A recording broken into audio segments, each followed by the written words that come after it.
Hello everyone. So today we are going to be figuring out what it's going to take to put a snorkel on a 1998 Ford Ranger. So the last time we took this car out, I went for a puddle, way too deep. Well, that's unfortunate. Flooded the thing out, had to pull all the spark plugs, it was a whole mess. I don't want to deal with that again. So what we're going to be doing is trying to build a PVC contraption to get our air intake from super low behind the front tail light here all the way up to at least around here. Probably doesn't need to be much higher because if we're drowning all of this, I'm pretty sure something else is going to stop working anyway. Current plan on how I plan to do that is I'm going to pull off this side panel. You can see it's already damaged anyway, I don't really care about it. And then I'm going to go ahead and figure out a way to cut through this.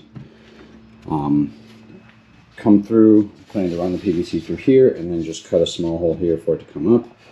I'm planning to remove the filter box down here. It's going to give me a lot more space to work with. This is going to be a problem since we need to connect past the sensor. I'm going to have to try to 3D print something for this. If I figure out something for that, obviously you'll hear about it in a little bit, but also I'll include the designs for that. If you decide to do this job, I'm sure you could pay not too much to get 3D printed and sent to you as well. That's going to really be the biggest problem. The rest of this is just basic Home Depot PVC. So yeah, let's get to it. First things first, I'm going to make some space in here. Let's get the old air box out.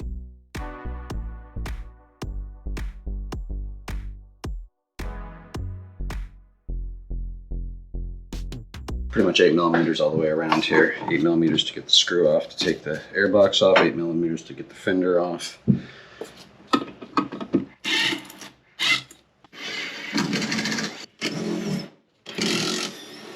Alright, from there, moving down, the rest of the fender bolts are, I believe, this guy, and then something with over here I gotta figure out. I might have to take the mud flap off and go from there.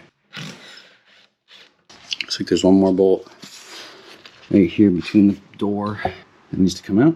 I see a lot of holes on mine where there should probably be screws, but as you can tell, mine's been through some stuff. So, just, if it's not coming, keep looking around for stuff. I'm pretty sure there's one more screw that I need to take out right there. That guy.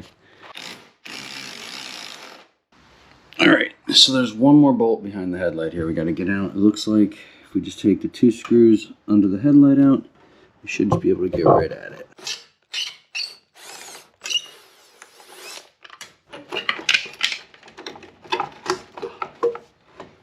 And there it is. The last one is unfortunately behind this. All right, well, I've got one in the back here that's 7/32, and the rest are 7 millimeters. So it's one of the two probably on your car. I don't know, somebody put this back together funny. All right, the one final bolt is behind this thing. If you just pull down, it shows up there. So one thing I'm noticing is it looks like the fender is still screwed in, and just this one,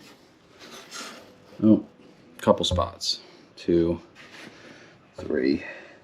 So I'm going to go ahead and take those out instead of just ripping the fender out.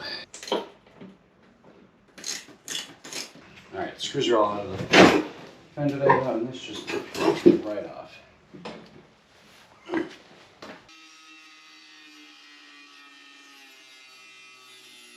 Alright guys, this is jumping to a different day here because I had to end up making a Lowe's run and ended up ordering some stuff on Amazon for this. So I went ahead and just used an angle grinder, cut a hole, you'll see that. And then I've got some 3-inch sewer and drain pipe, 2 90-degree elbows. We've got new air box. This is a 4 to 6 inch rubber reducer coupler. We've got a 6-inch sewer and drain coupler here that's been cut in half. So it's only about, I'm gonna say, 2 or 3 inches at this point. It was 6 by 6 by 6 originally. And we've got a air filter that I'll include the link to. And then we've got a 3D printed part at the back. So yeah, in order to do this job, you're going to need a 3D printer because it's the only way you can really hook up from the weird output here onto a 4-inch rubber coupler. Frank, congratulations. You've been sucked into this video. You didn't even know you were going to be. That's good. Guest appearance. You know, it always gets good when we got Frank involved. I believe that one of the top watched videos on this channel is of Frank putting a head unit in. So yeah, basically we've now got the main 3-inch part of the snorkel here. We're going to figure out where we need to come up to actually get out and come up through the fender.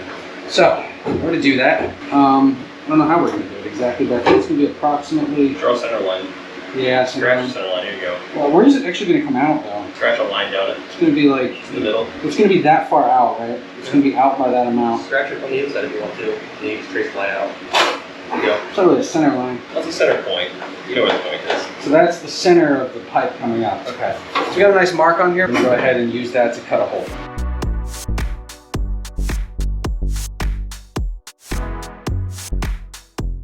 I actually need to just go more this way. More at the bottom? No, on the top. Oh, yeah. As it tapers, it's just going to right, get worse. Yeah.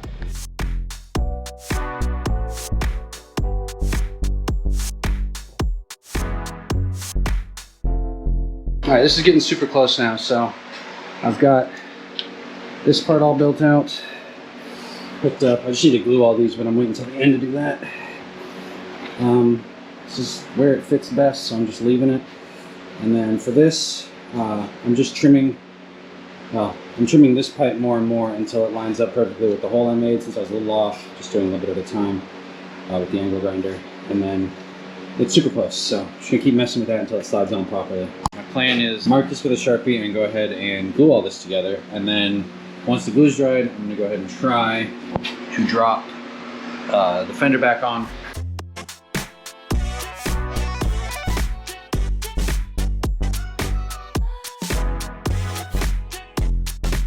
Good news, now that the hard part is done of getting the PVC all in the fender and all that worked out, and that's all sealed up, we've got a pretty easy job ahead of us to finish this out.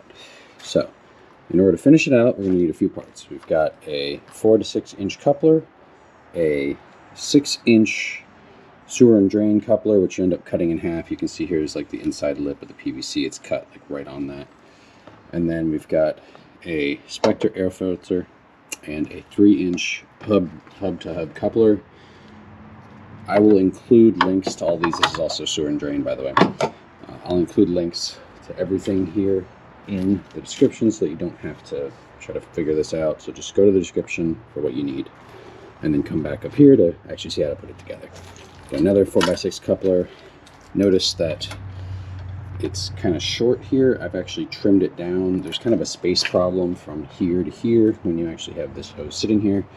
And so you can cut a little bit off. I just used tin snips on both sides. So both sides are a little bit thinner. If you need it even thinner, you can cut some of this out as well. You just be careful not to completely restrict the airflow on your filter. So with that all out of the way, there's one last part. And unfortunately, this part is the 3D printed part. So you've got the part that comes off the standard airbox here, and then you've got a second part here. This part has to be 3D printed. I'll include a link to that part.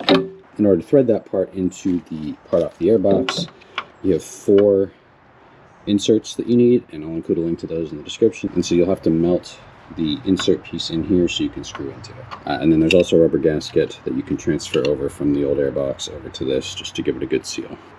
So when you 3D print the part, you can order 3D printed parts online if you just download the file and send it somewhere, or if you know someone with a 3D printer, that's even better. And so you can see this is what the part, this is an earlier revision, but this is what the part looks like without it being mounted up. So in order to put it together, I'm going to go ahead and take the 3D printed part. I'm going to slide that over the 4x6 coupler. And then for the other side, you've got the 6 inch sewer and drain hub connector as well. I'm going to go ahead and take this. There is a 3 inch to 4 inch adapter here that handles stepping the PVC 3 inch coming in up to 4 inch so that this fits.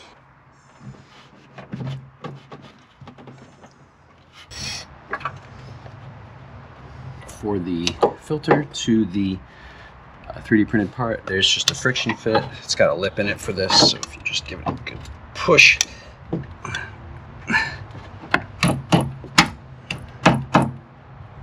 it's not going to go anywhere.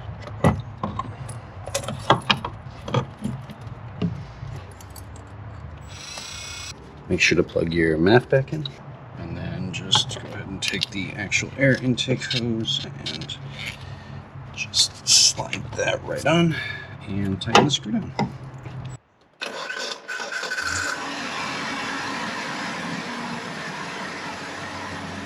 You can tell it's making a good seal because it stalls right out if I stuff it out. So anyway, I hope you enjoyed this. Hope this makes it easier if you decide to do this yourself, and I will see you in the next one.